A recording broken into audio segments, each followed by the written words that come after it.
पूरी तरीके से तहस नहस नजर आ रहा है नेपाल। भारत ने सबसे पहले नेपाल में मदद का हाथ बढ़ाया और इसके बाद दुनिया भर की अलग अलग देशों की कई टीमें नेपाल पहुंची मदद के लिए। और नेपाल की राजधानी काठमांडू से महज 20 किलोमीटर दूर नेपाल का सांस्कृतिक केंद्र भक्तपुर, जहां पहुंची है एबीपी न्यूज की टीम। एबीपी न्यूज संवाददाता उमेश कुमावत भक्तपुर में मौजूद है, वहां जो तबाही हुई है उसका हाल बता रहे हैं और साथ ही किस तरीके से भक्तपुर में टर्की से पहुंची एक रेस्क्यू टीम लोगों की मदद कर रही है। इस पर उमेश की एक रिपोर्ट। भक्तपुर की गलियों में डर लगता है, जिस तरफ देखो बस मलबा ही मलबा है, घर कहीं बचे हुए नहीं है। ये देखिए, इस तरफ आप नजर डालेंगे आपको घर मलबे में तब्दील हुए नजर आएंगे। इस तरफ आप नजर डालेंगे ये सारा मलबा हो चुका है। उस तरफ पीछे की तरफ देखिए, पीछे की तरफ जो ऊपर की तरफ वहां पे लोग खड़े हैं और उनके पीछे देखिए वहां पे पूरे घर तबाह हो चुके हैं, मलबे में तब्दील हो चुके हैं। और इस तरफ के ये घर देखिए, ये भी ऊपर की तरफ से टूट चुके हैं और कभी भी ये गिर सकते हैं जब भी बारिश आएगी। उस तरफ देखिए, इस तरफ यहाँ पर देखिए पूरा मलबा, पूरे में चारों तरफ आप अगर नजर डालेंगे तो आपको बस मलबा ही मलबा दिखाई देगा। घर कहीं बचे हुए नहीं है, जो बचे हुए हैं वो गिरने की हालत में यहाँ पर है। कई सारे लोगों को यहाँ से रेस्क्यू किया गया है। कितने लोगों को रेस्क्यू किया यहाँ से? सर यहाँ से हमने 3 आदमी को, 3 आदमी को। यहाँ 11 मकान ध्वस्त हो चुके हैं। यहाँ पर यहाँ पूरा एरिया में 11 मकान है, एक ही साथ 11 मकान हो गए।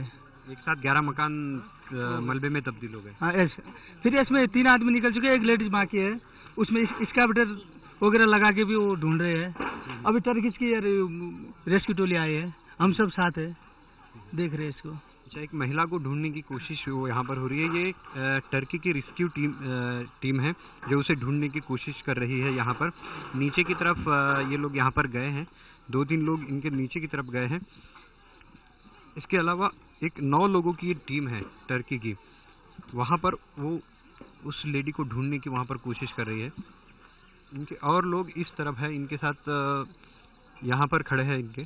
तो कुल मिला के भक्तपुर में कई देशों की टीम, रेस्क्यू टीम काम कर रही है। उसमें टर्की की रेस्क्यू टीम भी कुछ जगह पर काम कर रही है। ये महिला मिल नहीं रही थी यहाँ पे। इस इलाके का एक जो शख्स है वो इस टर्की की रेस्क्यू टीम को बुला के लाया है, क्योंकि उसका कहना था कि इन लोगों के पास इक्विपमेंट्स हैं और उनसे ये उस महिला को खोज सकते हैं। पिछले 3 दिन से उस महिला को खोजने की यहाँ पर कोशिश हो रही है और इस मलबे में उस महिला को कहीं खोजना है। आज वैसे 5वां दिन है यहाँ पर और 5वें दिन लेकिन फिर भी लोगों को एक उम्मीद है कि किसी तरह से वो मिल जाए और इसीलिए टर्की की टीम जो है, रेस्क्यू टीम यहाँ पर आई है ताकि वो महिला किसी भी तरह से मिल जाए। और जैसे पुलिस का कहना है कि यहाँ से 3 लोगों को निकाला गया है। कैमरामैन आसिफ के साथ उमेश कुमावत, एबीपी न्यूज, भक्तपुर।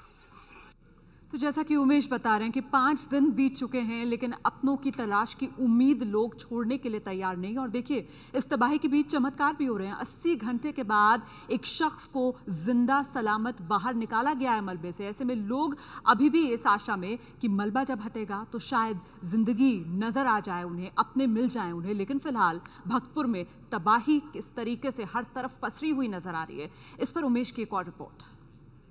भक्तपुर का एक अहम स्क्वायर है तौमादी स्क्वायर। ये तौमादी स्क्वायर है, यहाँ पे 2-3 टेम्पल है। यहाँ पर ये भैरवनाथ का टेम्पल है, पैगोडा शैली में बना हुआ ये टेम्पल है। और ये है नातापोला टेम्पल, ये भी पैगोडा शैली में बना हुआ है। 5 माले का ये टेम्पल है। और इस टेम्पल के बारे में सबसे बड़ी बात यह है कि ये लकड़ी पर की गई जो कारीगरी है, इसके अलावा स्टोन पर यानी कि इन पत्थरों पर की गई कारीगरी का एक बहुत ही अच्छा नमूना है। इसे देखने के लिए सभी लोग यहाँ पर आते हैं। देखिए, पत्थर पर की गई छोटी छोटी कारीगरी आपको यहाँ पर दिखाई देगी और विदेशी पर्यटकों को खास तौर पर यही चीज़ें आकर्षित करती है। पूरी दुनिया से यहाँ पर लोग ये देखने के लिए आते हैं।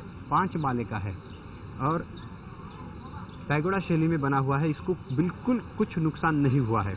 जबकि अगर भक्तपुर में हम बात करेंगे तो ज़्यादातर भक्तपुर के इलाके जो है तबाह हो चुके हैं। जैसे इसके ठीक बगल में ही देखिए, ये मकान जो पुराने तरीके का मकान है, ये मकान यहाँ पे ढह गया है। और ये जो मंदिर है, भैरवनाथ टेम्पल है, ये भी पैगोडा शैली में बना हुआ है। बिल्कुल ठीक उसके बगल में एक पुराना मकान है, वो ध्वस्त हो चुका है। और उसके पीछे की तरफ देखिए, उस गली में आपको सभी मकान जो है वो ध्वस्त होते दिखाई देंगे। लेकिन यहाँ पर ये जो पैगोडा शैली में बने हुए टेम्पल है, ये टेम्पल वैसे के वैसे है। इनके बारे में एक बात कही जाती है कि ये जो टेम्पल है ये अर्थक्वेक प्रूफ, यानी कि भूकंप प्रतिरोधक शक्ति इनमें है कहा जाए। ये जो टेम्पल मैं आपको दिखा रहा हूँ, ये भैरवनाथ टेम्पल है। ये भी पैगोडा शैली में बना हुआ एक टेम्पल है। यहाँ पर मेटल पर की गई जो कारीगरी है, इसके लिए ये पहचाना जाता है। मेटल पर की गई है कारीगरी। देखिए छोटे छोटे भैरवनाथ जी की मूर्ति है यहाँ पर, वहाँ पर, और इसके दर्शन के लिए जैसे लोग यहाँ पर आते हैं, काफ़ी सारे लोग इनका दर्शन यहाँ पर लेते हैं।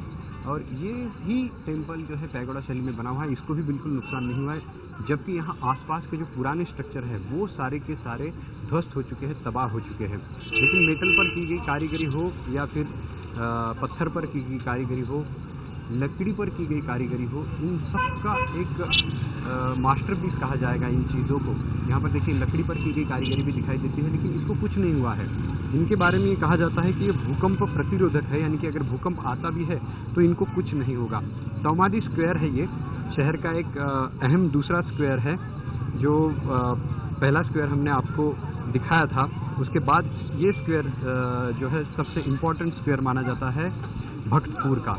लेकिन वहाँ पे ये दो टेम्पल जो है वो पूरी तरह से बच गए हैं और उनको कुछ नहीं हुआ है। बिल्कुल पैगोडा शैली में बने हुए ये जो है ये पुराने स्ट्रक्चर है।